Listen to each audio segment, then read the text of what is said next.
All right, hello. So for today, I've decided to dive in forward from the past into this present moment, and I'd like to talk about the body graph of the one and only Donald J. Trump. So this is a person who has a lot of similarities with myself in design. We're both 1-3s. We're both hopeful, motivated, intelligence foundations. Believe it or not, as crazy as that might sound, we both have anti-theistic direction in life to top off that hopeful intelligence. It's a very powerful force. You see, we want to have physical, we want to see in the material world evidence that our hope has not been misplaced. And so many people, so many times, in so many situations have let us down. I promise he knows what that feels like, because I know what that feels like. And we share that. That's just one tiny little thing. We're both emotional authorities, emotional generators. He, however, has a manifesting generator title. You see the gate 36 all the way on the right, coming from the solar plex and aiming up towards the throat. This is a gate of crisis.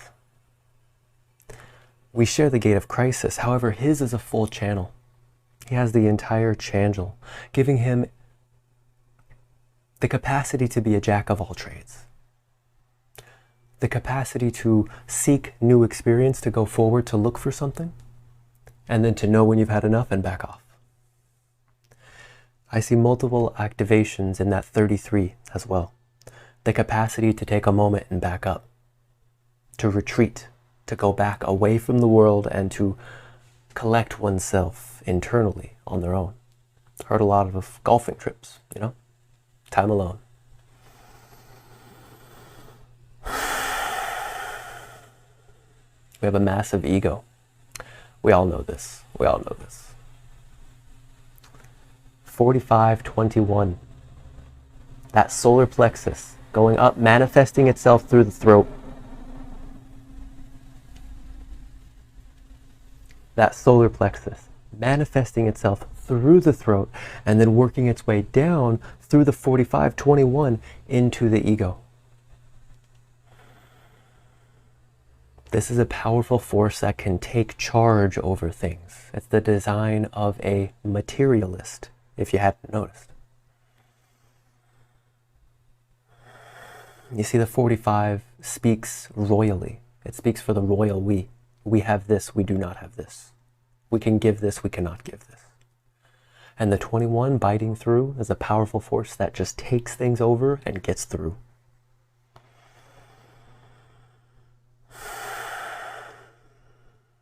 Gate 26. The only other aspect of this ego is the utilization of memory towards longevity, towards prosperity. A bird in the hand is worth two in the bush. And now all of that goes right back into the sacral.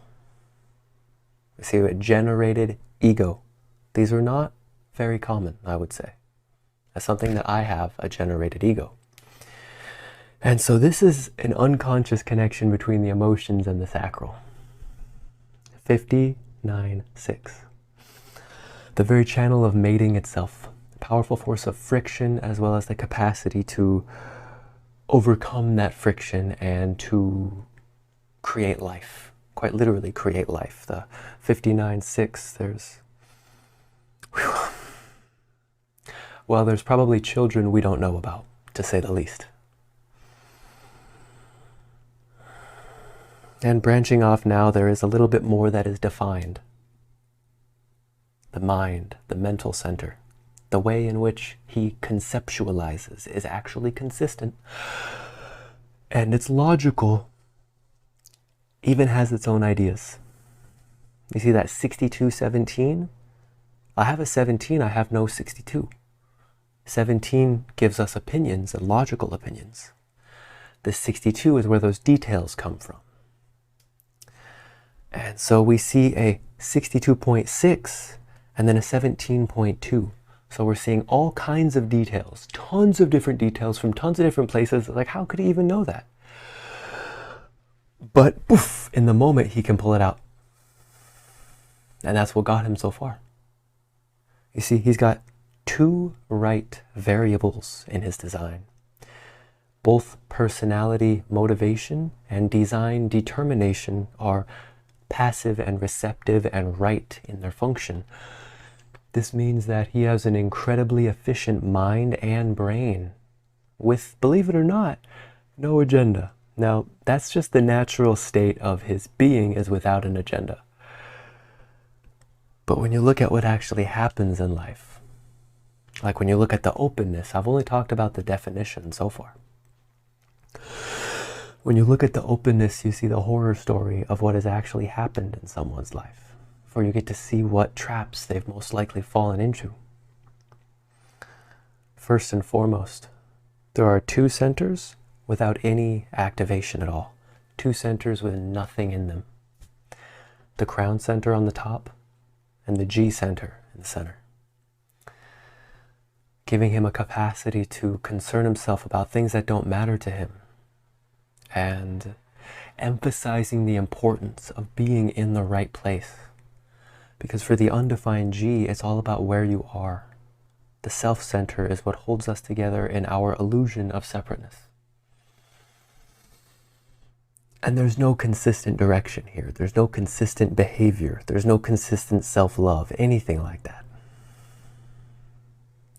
There's not necessarily the doubt of one's worth. Ego, very defined, you know? He knows worthiness. That's why he can make big plays.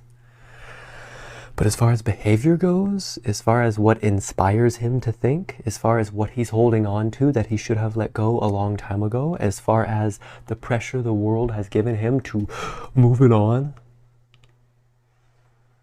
I can't imagine what it was like being president. Might have to look into some others eventually, but this is a very powerful, controversial subject, and so I want to share what I can just so anybody else could have the opportunity to have their own perspectives, because you know things that I don't, and it's always nice to share in our perspectives. Oh, the spleen, the open spleen, holding on to things that are not good for one.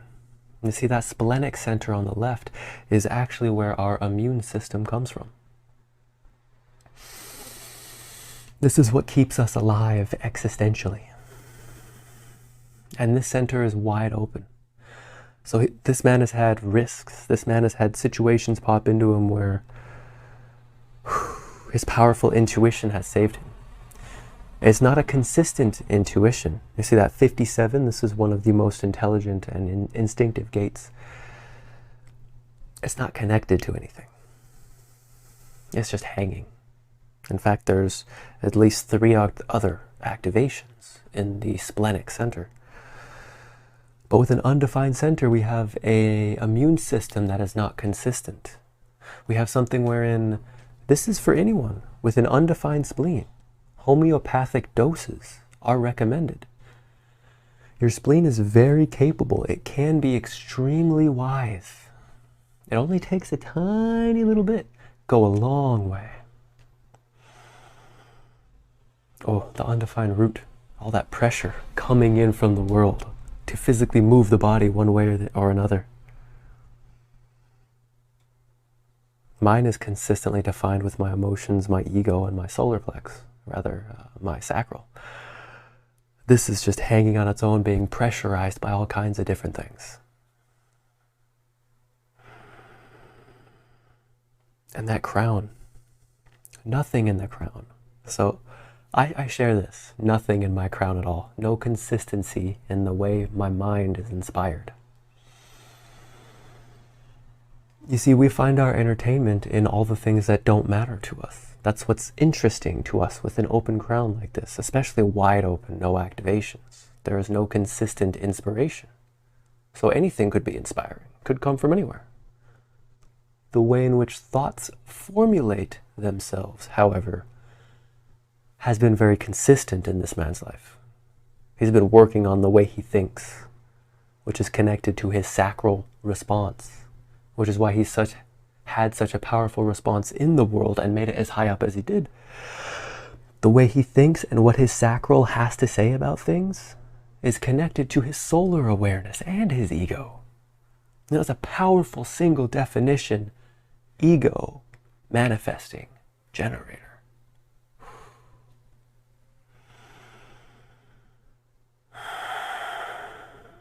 And the gate 12. Gate 12 has been very valuable for him, I'm sure. The gate of caution. You know, Ra used to joke about intelligence beginning, at least 12 being one of the most foundational intelligence gates, in the sense that it's cautious. It is part of the only social channel of individuality.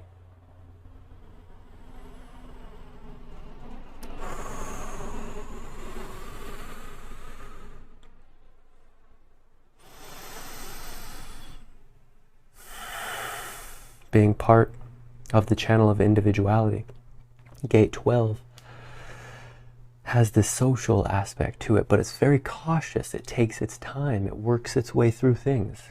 It doesn't make a move until it's correct. I'm sure it's been very handy.